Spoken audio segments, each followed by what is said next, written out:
A Western University professor is under fire for using a racial slur during a lecture last week. Andrew Waynos works part-time at the London, Ontario institution. He was teaching a second-year English class on reading popular culture when he used the N-word. I was just frozen in disbelief that he was able to say that word so carelessly and nonchalantly. It was a shocking moment for Chizaba Oriwa, a fourth-year student at the university.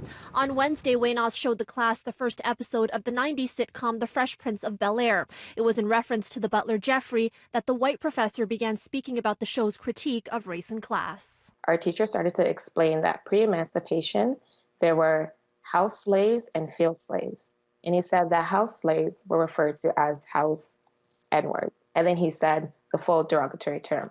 She says the class of over 100 students, only a few of whom were black, fell silent. She noticed that Waynos immediately realized his mistake and attempted to move on, but was later questioned by one of the black students on why he used the word.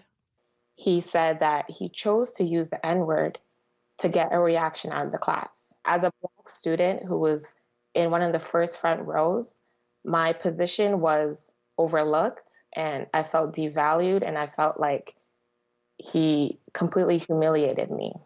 Oriwa raised her concerns with him after class and he apologized. He later issued a lengthy public apology through the university that said in part, "I used the term house N-word to inform the students of the disturbing terminology that was used during slavery.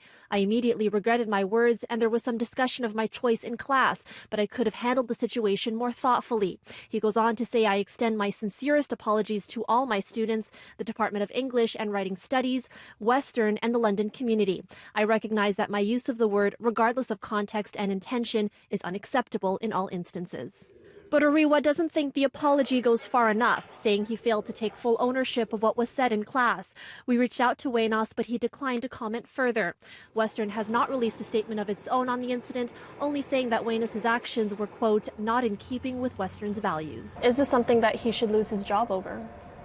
I don't believe that this is something that he should lose his job over because I understand that everybody makes mistakes. This should be an example to all institutions that they should condemn racism as soon as they see it.